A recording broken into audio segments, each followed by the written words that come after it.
तू कर नहीं जिंदगी पे बंदगी शर्मिंदा है जिंदगी पे बंदगी शर्मिंदा है। ইহুদিদের একটা স্লোগানের নাম হলো ডিভাইডেড এন্ড রোল পলিসি। ইহুদিরা দুনিয়ার মুসলমানদের উপরে মাথা উঁচু করার এই সব থেকে বড় স্লোগান, মুসলমানকে দলে দলে দলে দলে ভাগ করে দাও। আমরা নিজেরা নিজেরা ভাগ করি না, হাদিসদের অসম্মান না কেন? সে কওমি হুজুর, আমরা কারা? আমরা আলিয়া, ভাগ ভাগ করতেছে নিজেরা নিজেরা। ও ভাই, তুমি আলিয়া না কওমিয়া? এটা কাফনের ভিতরে ঢুকলে পরিচয় হবে। তুমি চন্দ্রনাইকা তাবলীগ, এগুলি পরিচয় হবে। আল্লাহ কি বলছে?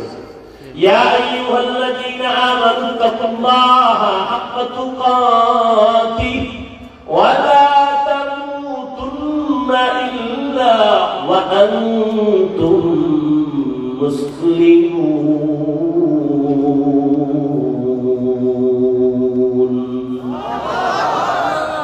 আল্লাহ বলেন আমাকে ভয় কর, মুসলমান না হইয়া মরবি না, পীর না হয়ে মরবি না বলে নাই, মাওলানা মুফতি মুহাদ্দিস না হয়ে মরবা না বলেন নাই। আল্লাহ বলেন মুসলমান না হইয়া মরবি না। কারণ আল্লাহর কাছে পীরের পরিচয় চলবে না, মুফতি মুহাদ্দিসের পরিচয় থাকবে না। পরিচয় একটা কি? মুসলমানি বাওয়াত করদান নেহাদান এনানে খুতবত সুতিখা জাদাদান গর্ব সুরত আদমি ইনসাফুতে আহমদহু জাহলো হামেক সাবুদি। পজে আইছেন, কিছুই তো দেখাইতে পারতেছি না, তো মানুষ চিনতে পারে তো যাওয়ার সময় একটা বেলুন কিনে দেয়। ম্যাডাম যদি জিজ্ঞে অজে কি হয়েছে, হয়েছে মোনাজাতে বেলুন কবুল হয়ে গেছে, বেলুন কাটতে গেলে ঝুলাই নিয়ে গেছে। আর একজন একটা প্লাস্টিকের মাছ কিনছে, এটার কান্দে গেলে ঝুলাই গেছে। অজের ফলাফল নগদ, বেলুন আর মাছ। কপালে তো পড়া পড়ছে এই জাতি। আফসুস, হাজার আফসুস। এই জন্য ওয়াজ ফ্যাশন হয়ে গেছে। বরকত নেই, কি কোন বরকত নেই, বরকতের বয়ান নাই। আর বরকত তো কেমনে থাকবে? আল্লাহর ভয় তাকওয়া নাই, জাহান্নামের ভয় নাই। এই কারণে ওয়াজের প্যান্ডেল বড় জান্নাতি বাগান, আবার এই উপলক্ষে পাশে আসে জাহান্নামের বাজার, মার্কেট, দোকান, খেলনার দোকান। আবার ওই দোকানে ঘুরে ওখানে জান্নাতের হুলহুলিরাও ঘুরে, যুবতী মেয়েরাও ঘুরে, বেপরদা নারীও ঘুরে, কবিরা গুনাহ কবিরা গুনাহ কবিরা গুনাহ, জাহান্নামের বাজার ওয়াজ উপলক্ষে। ওখানে কবিরা গুনার দায়ভার কে নিবে? এখানে না, সারা বাংলাদেশের হালাত বড় খারাপ, জাতির কপালে তো খারাপ। প্রয়োজনে বক্তা বাদ দিবে, তার উপরও আকাম বাদ দিবে না।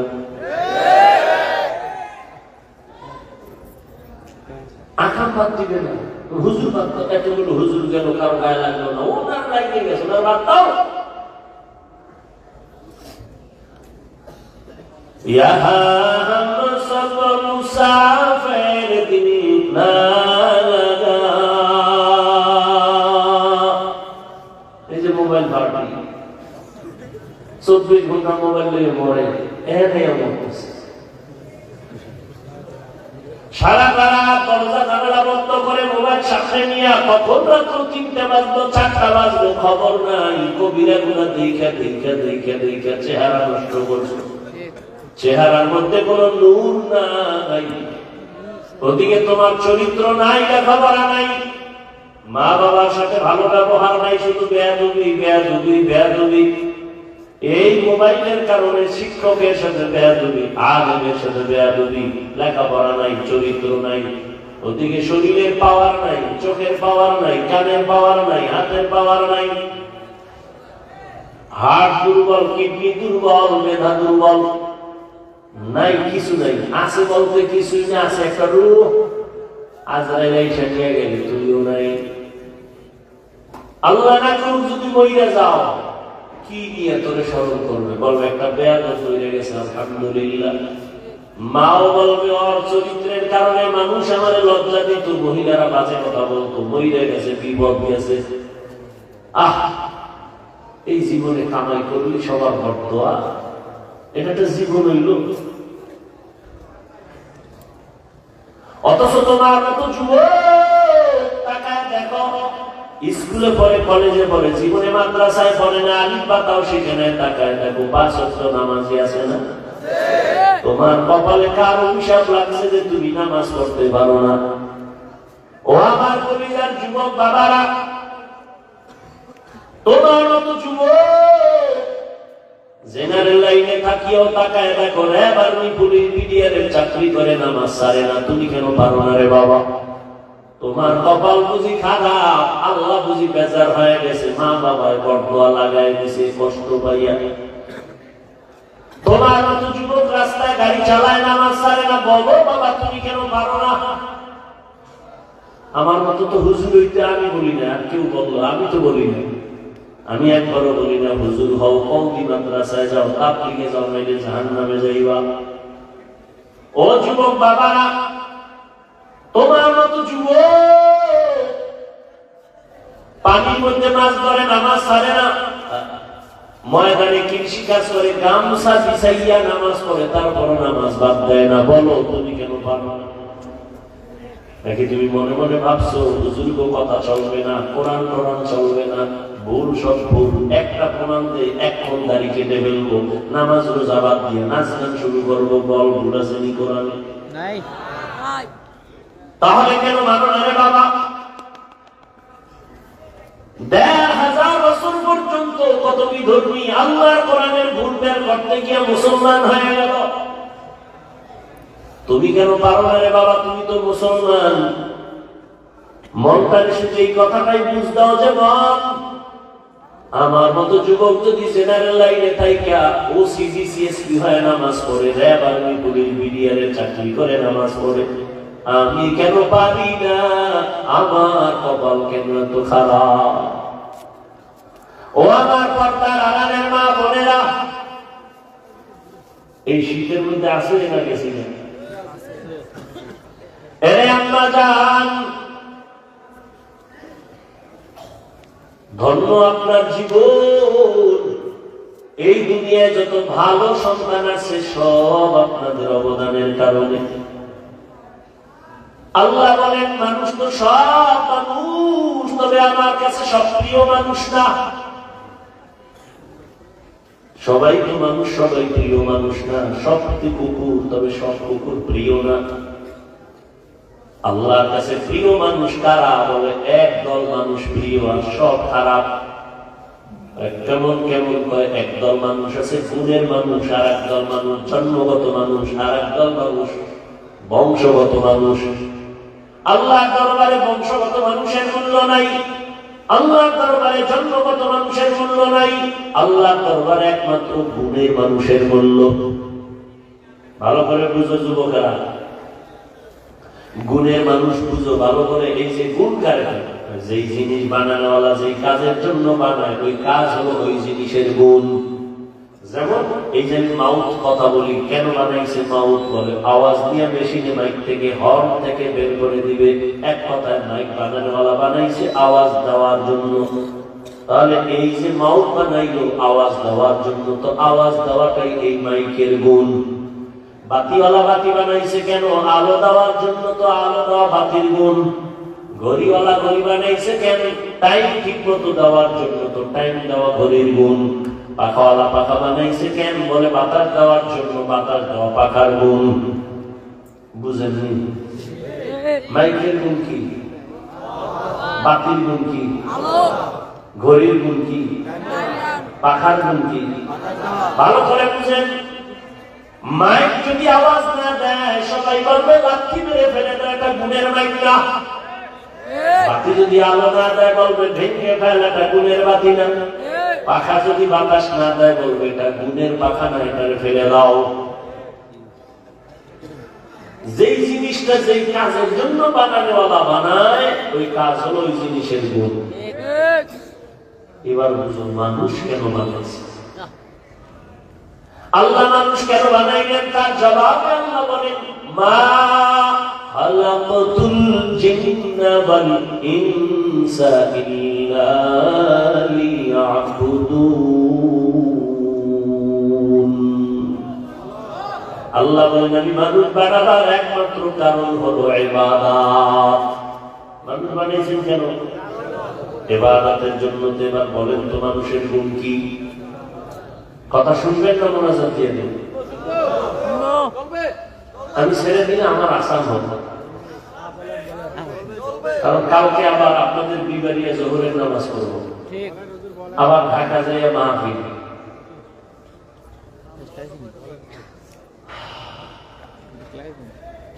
মানুষের গুণ কি? এবার মানুষ বানাইছেন কেন? কোন কাজের জন্য? তাহলে মানুষের গুণ কি? মাইক ওয়ালা মাইক বানাইছে আওয়াজ দেওয়ার জন্য, আওয়াজ দেওয়া মাইকের গুণ। বাতির গুণ, বাতির গুণ আলো দেওয়া। যদি মাইক আওয়াজ দেয় ভেঙে ফেলবে। মানুষ আল্লাহ বানাইছেন ইবাদতের জন্য, ইবাদত করা মানুষের গুণ।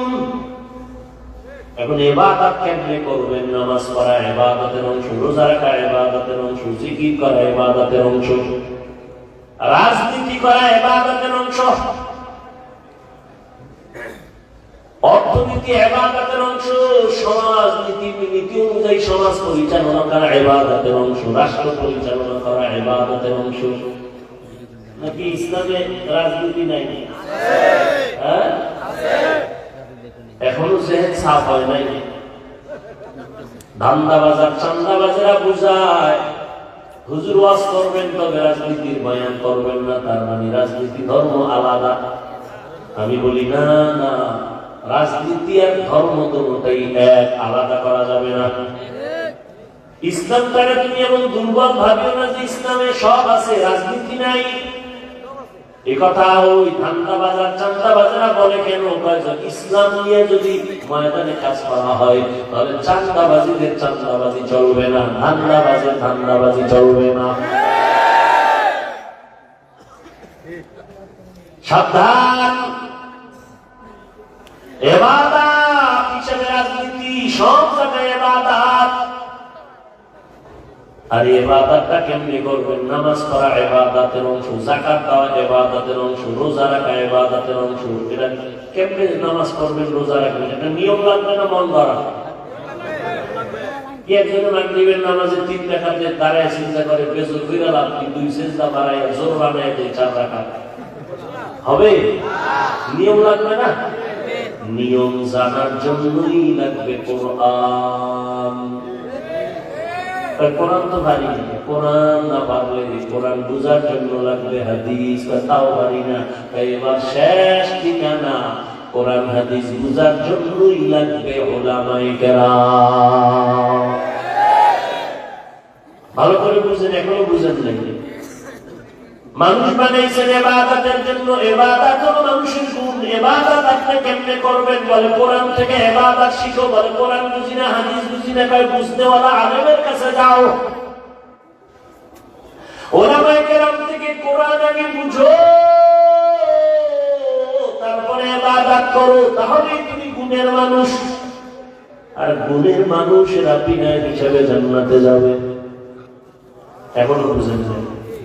মানুষের গুণের নামে ইবাদত। ইবাদত শিখতে হলে লাগবে কোরআন, কোরআন বুঝতে হলে লাগবে আলেম। আলেমের মাধ্যমে কোরআন হাদিস বুঝা ইবাদত করলেই তুমি গুণের মানুষ। গুণের মানুষ হলেই তুমি বিনা হিসেবে জান্নাতি। ফলাফল কি দাঁড়াইল? আল্লাহ কি কইছেন? আমি কোরআন শিখাইছি, তারপরে মানুষ বানাইছি। অর্থাৎ যে ব্যক্তি আলেমের কাছে গিয়া কোরআন বুঝা শুইনা ইবাদত করবে সে গুণের মানুষ। আগে কোরআন হাদিস বুঝা ইবাদত করার পরে গুণের মানুষ, এরপরে তুমি জান্নাতে যাওয়া। আল্লাহ এই দিকে ইঙ্গিত করে বলেন, আমি আগে মানুষ বানাই নাই, ইবাদত করাইয়া কোরআন বুঝাইয়া তারপরে গুণের মানুষ বানাইছি, তারপরে জান্নাত দিছি। ইবাদত বুঝার জন্য কোরআন লাগবে, কোরআন বুঝার জন্য উলামায়ে কেরাম লাগবে। এই দিকে ইঙ্গিত করে আল্লাহ বলেন, আমি কোরআন শিখাইছি, তারপরে গুণের মানুষ বানাইছি। কারণ কোরআন না বুঝলে সে ইবাদতের নিয়ম বুঝবে না। আর কোরআন বুঝার জন্য আলেমের কাছে যেতে হবে, আলেম ছাড়া ইসলাম আর কোরআন হাদিস পরিপূর্ণ বুঝবে না। ভেজাল লাগাবে, খালি ভেজাল লাগাবে, ভেজাল লাগাবে। ওলামায়ে কেরাম তো মন গড়া ব্যাখ্যা দেওয়ার কোনো সুযোগ নাই। ধারাবাহিকতা আস্তে আস্তে রসুল থেকে আসছে, আমার রসুলকে আমার আল্লাহ শিখাইছেন। ও পর্দার আড়ালের আম্মা জান, গুণের মানুষ বড় দামি, ইবাদতের মাধ্যমে গুণের মানুষ হতে হবে। ওরে আম্মা জানেরা, আপনারা বড় দামি মানুষ। যত দুনিয়াতে গুণের মানুষ আছে সব আপনাদের থেকে নবীদের মা আপনারা, সাহাবায়ে কেরামদের মায়ের মতো মা আপনারা, হাফেজে কোরআন আলেমের মায়ের মতো আপনারা দামি। খাদিজা রাদিয়াল্লাহু আনহার মতো দামি, ফাতেমা রাদিয়াল্লাহু আনহার মতো দামি, আয়েশা রাদিয়াল্লাহু আনহার মতো দামি। এর আম্মা জান, কয়দিন আর দুনিয়াতে বাহাদুরি করবেন না মা? আপনার মতো কত মা এই অঞ্চলে আছে, পর্দা করে, নামাজ পড়ে, স্বামীর মাল হেফাজত করে, খেয়ানত করে না, মোবাইলে চরিত্র বিক্রি করে না, এমন মা অভাব নাই। ও মা, আপনি কেন পারেন না পর্দা করে নামাজ পড়বেন, সন্তানটাকে আদর্শ সন্তান বানাবেন? ও আমার যুবক বাবারা, স্কুলে পড়ো, কলেজে পড়ো, চাকরি করো, ব্যবসা করো, ডাক্তার হও, ইঞ্জিনিয়ার হও, প্রফেসর হও, তবে আমার দাবি একটাই, সারা দেশে বলি, বেয়াদব হইও না। কারণ তুমি ডাক্তার হইয়াও যদি বেয়াদবি করো, তাসলিমার মতো জুতার বাড়ি খাইয়া পালাবো না, দেশে থাকা যাবে না। ডাক্তার যদি হও, আদৌ বাবা ডাক্তার হইও, আদর্শবান ইঞ্জিনিয়ার হও, আদর্শবান প্রফেসর হও, বর্তমান নিয়ে বেয়াদব হইও না রে বাবা। কার বর্তমান? তিন জায়গার বর্তমান নিয়ে তোমার জীবন শেষ, মরার আগে পঙ্গু। এক নম্বরে মা বাবার বর্তমান তোমার জীবন নাশের কারণ, শিক্ষকের বর্তমান তোমার জীবন ধ্বংসের কারণ, ওলামায়ে কেরামের বর্তমান জীবন ধ্বংসের কারণ। যারা আলেমের সাথে বেয়াদবি করছে সব যে যেখানে আছে ওই জায়গায় মরতেছে, ঢুকে ঢুকে মরতেছে। বাংলাদেশে এত অস্থিতিশীল পরিবেশ কেন? একমাত্র আলেমদের সাথে বেয়াদবির ফলাফল। এই তোমরা যারা বেয়াদবি করো ইমামের সাথে, শিক্ষকের সাথে, গাট্টি রেডি রাখো, গাট্টি তোমারটাও রেডি রাখো। কোন সময় আবার পালানো লাগবে জুতা থুইয়া, গাট্টিটা আগে বেঁধে রেখে। কোন বেয়াদবির আর ছাড় দেয়া হবে না। খবরদার। ওলামায়ে কেরাম ছাত্র জনতার আন্দোলন সফলতার চাঁদ উঠছে ওই দিন, ওলামায়ে কেরাম ছাত্র নিয়ে মাঠে নামছেন সেই দিন।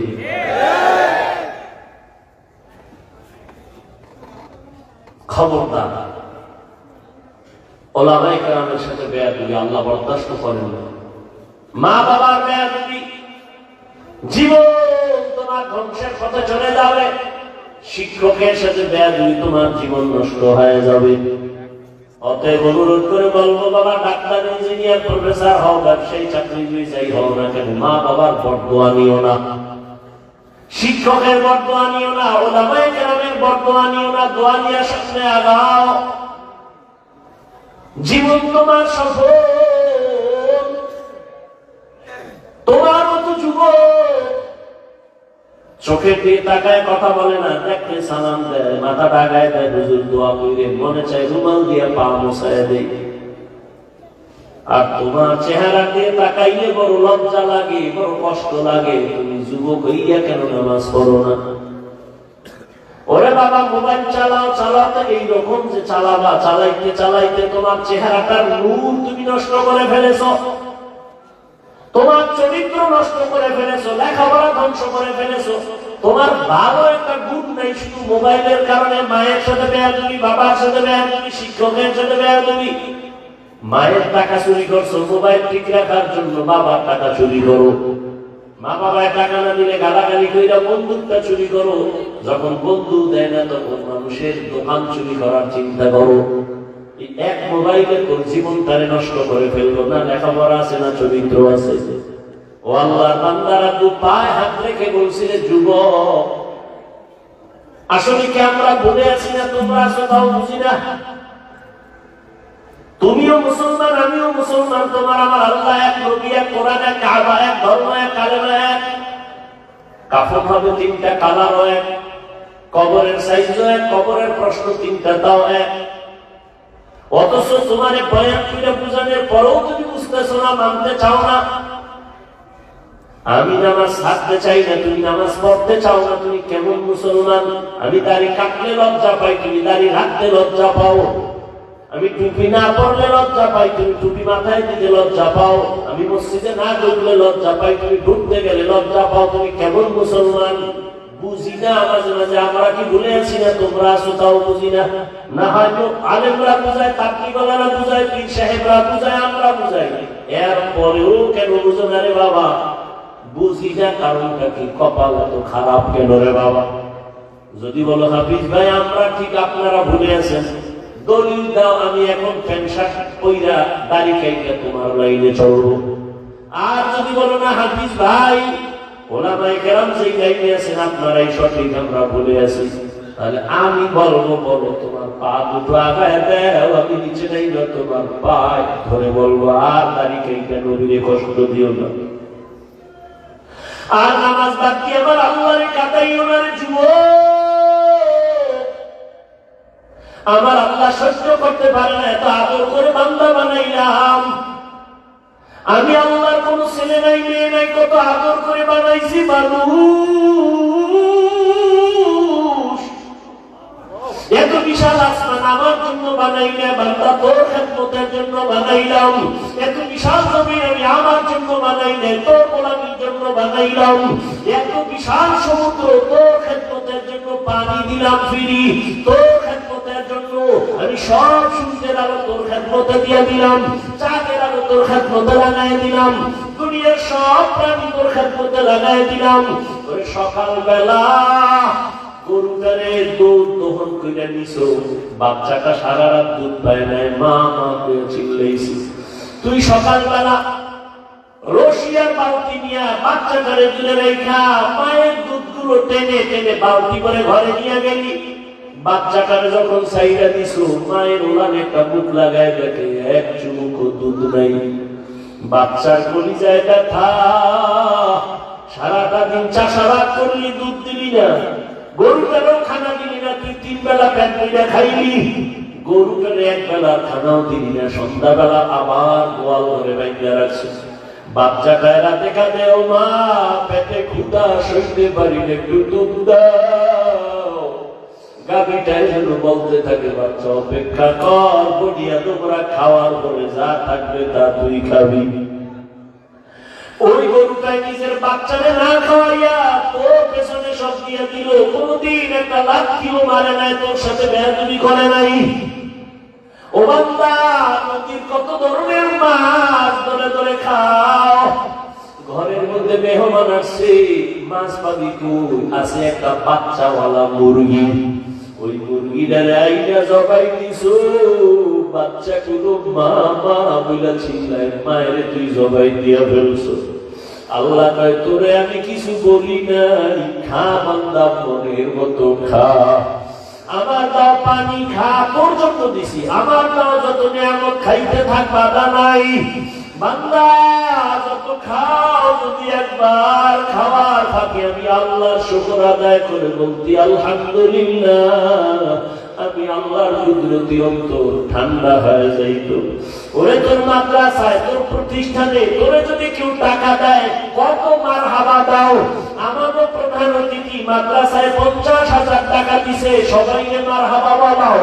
ওরে তোর বাড়ি করার জন্য টাকা দিছে, কত প্রশংসা। আল্লাহ আমি কি দোষ করছি? আমি তোরে কথা বলার মতো একটা জিহ্বা দিছি, আমার কি প্রশংসা করার উপায় উপযুক্ত আমি হই নাই। ও বান্দা, তোর এত সুন্দর একটা চেহারা দিলাম, আমি আল্লাহ কি তোর মুখে প্রশংসার উপযুক্ত হই নাই? আমি আল্লাহ তোরে টাকার মালিক বানাইলাম, বাড়ি গাড়ির মালিক বানাইলাম, সন্তানের মালিক বানাইলাম, আমি আল্লাহ তোরে সন্তানের চেয়ারে বসাইলাম। রে বান্দা, একবারও কি আমি আল্লাহ তোর থেকে সম্মান পাইতে পারি না, প্রশংসা পাইতে পারি না? যদি পাইতে পারি, তুই কার পেছনে ঘুরে আমাকে ভুলছো? কার পেছনে ঘুরে ঘুরে দাঁড়িয়ে গেছো, নামাজ ছাড়ছো? সে তোর আপন না, আপন না, আপন না, দুশ্মন। সাথে আঘাত লাগলে তোরে জবাই করে ফেলবে, তোর নাম কাটবে না, কল্লা কেটে ফেলবে। অথচ আমি তোর মাওলা, তোর আপন। রাতের বেলা তুই ঘুমের মধ্যে বইরা গেছো, আমি আল্লাহ তোরে সজাগ না করলে কেউ সজাগ করতো না। আমি আল্লাহরে ভুলিয়া কোথায় যাও? আজকে অজের প্যান্ডেলে আছো। আরে আমি আল্লাহ দেখছি তুই রাতের বেলা কি পরিমাণ গুনাহ করছো, তোর মা বাবায় দেখে নাই, আমি আল্লাহ দেখেছি। তোর মা বাবায় যদি জানতো তুই রুমের মধ্যে গুনাহ করতেছো, তোর মা বাবায় জুতা দিয়া তোরে গান দিয়া বাইরে ফিরে বলতো, যা নাফরমান বের হ। ওরে তোর বন্ধু বান্ধব যদি জানতো তুই জেনা করো, তোরে ঘর থেকে বের হয়, বের করে দিত, তোর নাম্বার ডিলিট করে দিত। ওরে আমি আল্লাহ তাকাইয়া দেখছি তুই কত গুনাহ করেছো। হাতের দ্বারা গুনাহ করেছো, চোখের দ্বারা গুনাহ করেছো, জবানের দ্বারা গুনাহ করেছো, কত চোখের দ্বারা, কানের দ্বারা। আমি আল্লাহ রাগ করিয়া পানি বন্ধ করি নাই, বাতাস বন্ধ করি নাই, বরং আমি আল্লাহ ডাকছি, গোলাম আমারে ছাড়িয়া কই যাও, আমার রহমতের দরজায় ফিরিয়া আয়। আমার দরজা ছাড়িয়া যেদিকেই যাবি ওদিকেই জাহান্নামের আগুন। এক সেকেন্ডের জন্য তুই জাহান্নামের আগুন সহ্য করতে পারবি না। আয়, আমি তোরে ডাকতেছি, প্রতিদিন ভোর রাতে ডাকি, আয় তওবা কর। যদি একবার মাথা নত করি না, মনে মনে বলো, আল্লাহ জীবনে তো দাড়ি কম কাটলাম না, নামাজ কম সারি নাই, বেপরদায় কম চলি না, আজ থেকে আর দাড়ি কাটবো না, নামাজ ছাড়বো না। আমার মতো যুবক যদি জেনারেল লাইনে থাইকা নামাজ পড়ে, আমি কেন পারবো না? ও আল্লাহ, এতদিন বুঝি নাই, আজকে থেকে তওবার নিয়ত করলাম, আর নামাজ ছাড়বো না, বেপরদায় চলবো না, গুনাহ করবো না, জেনা করবো না, গীবত করবো না, মিথ্যা বলবো না। মা বাবার দোয়া নিয়ে, ওলামায়ে কেরামের দোয়া নিয়ে, পরামর্শ নিয়ে, শিক্ষকের দোয়া নিয়ে নবীর তরিকায় চলবো। আল্লাহ বলেন, ও বান্দা, তুই যখন চোখের পানি ছেড়ে যখন তওবা করবি, আমি আল্লাহ তোর জীবনের সব গুনাহ মাফ করে দিব। ওর একটা সন্তান যখন অন্যায় করিয়া মায়ের সামনে কান্না করে কয়, আম্মু আর অন্যায় করবো না, দয়া করে আমারে মাফ করে দাও, এমন কোন মা নাই বাচ্চারে কোনেটাই না নেয়, বরং ডাক দিয়ে কয়, বাবা আর করে আমি কিছু বলবো না, রাগ করবো না। একটা ছাত্র অন্যায় করে যদি শিক্ষকের সামনে যদি বলে, হুজুর আমি ভুল করছি, মাফ করে দেন, আর করবো না, ওই শিক্ষক ক্ষমা না করে পারে না। ওই মায়ের থেকে, শিক্ষকের থেকে আমার মাওলার মায়া কি কম? ওই আল্লাহরে যদি একবার জিব্বা নাড়ায় ডাক দেওয়ার বলো, ও দয়ার আল্লাহ, আমি নাফরমানি করতে করতে করতে করতে আমার হাত গুনার কারণে নাপাক, চোখ নাপাক, জিব্বা নাপাক, অন্তর নাপাক। ও আল্লাহ, এই গুনাহ নিয়ে কবরে যেতে চাই না, কবরের আযাব সইতে পারবো না, সূর্যের গরম সইতে পারবো না, জাহান্নামের গরম সহ্য করতে পারবো না। দুনিয়াতে একটা মশার কামড় সইতে পারি না, পেটের বাড়ি সইতে পারি না। গুনাহ নিয়ে যদি কবরে যাও, দুই পাশে মাটির চাপ কেমন করে সহ্য করবা? হেদায়েতের মালিক আল্লাহ। যদি অন্তর তৈরি থাকে, আর গুনাহ করবা না, নামাজ ছাড়বা না, দাড়ি কাটবা না, বেপরদায় চলবা না, তওবা যদি করতে পারো, মনে মনে এখনো একটু আল্লাহরে ডাক দাও, দিলটা নরম করে আমার আল্লাহরে বলতে থাকো, আল্লাহ আর গুনাহ করব না, কত ভাইয়ের হক নষ্ট করলাম, কত মেয়ের চরিত্র নষ্ট করলাম রে আল্লাহ। আমি আজকে বয়ান করি, সম্মানের চেয়ারে বসি, মানুষ কত আদর করে, আসলে আমার গুনার খবর জানলে কেউ আমারে সম্মান করত না। ও আল্লাহ, তুমি যে কত ভালোবাসো, এত অন্যায় করার পরেও তুমি রাগ করো নাই, পানি বন্ধ করো নাই, খানা বন্ধ করো নাই, সূর্যের আলো চাঁদের আলো বন্ধ করো নাই। আজকে থেকে তওবার নিয়ত করে ফেললাম, মরিয়া যাই বাঁচিয়া থাকি, আর দাড়ি কাটবো না, নামাজ ছাড়বো না, বেপরদায় চলবো না। মা বাবার দোয়া নিয়ে, শিক্ষকের দোয়া নিয়ে, ওলামায়ে কেরামের দোয়া নিয়ে নবীর তরিকায় চলবো। এরকম খাঁটি তওবার নিয়ত যদি কারো অন্তরে থাকে, মুনাফিকি না থাকে, যাদের নিয়ত খাঁটি আছে, তওবার নিয়তে দুটো হাত আল্লাহকে দেখাইয়া দাও। আয় আল্লাহ, আমাদের হাতগুলো কবুল করে নেন, তওবা কবুল করে নেন, তওবার উপরে মজবুত হইয়া চলার তৌফিক দান করেন, আমিন। আলহামদুলিল্লাহি রাব্বিল আলামিন। والصلاة والسلام على سيد الأنبياء والمرسلين وعلى آله وأصحابه أجمعين. يا أرحم الراحمين، يا أرحم الراحمين، يا أرحم الراحمين. رب ارحمهما كما ربياني صغيرا.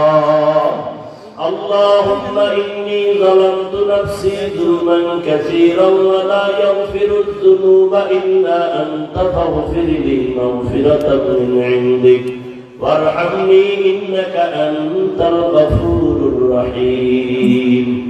اللهم إنك عفو كريم تحب العفو فاعف عنا. ও আল্লাহ, কুদরতের নজর দিয়া তাকায় দেখেন, এই গভীর রাতে দুনিয়ার বাড়িওয়ালাদের দরজা বন্ধ, আপনার রহমতের দরজা খোলা রে আল্লাহ। ওলামায়ে কেরাম, মুরব্বি, হাজী সাহেব, ব্যবসায়ী, চাকরিজীবী, যুবক বাবারা, ছাত্ররা হাত তুলেছেন। ও পর্দার আড়ালের মা বোনেরা, আল্লাহর কাছে দুই ফোঁটা চোখের পানি ছেড়ে তওবা করো। ওরে মা, একদিন নতুন শাড়ি পরিয়া স্বামীর বাড়ি আসছে, এমন একটা দিন আসবে সাদা কাফনের প্যাকেট হয়ে কবরে চলে যাবে। সন্তানেরা মা মা বলে ডাকবে, আর কোনো জবাব জবানে হবে না। কি নিয়ে কবরে রওনা দিবেন? বাড়ি ঘর স্বামী কেউ থাকবে না, ছেলে থাকবে না, টাকা থাকবে না।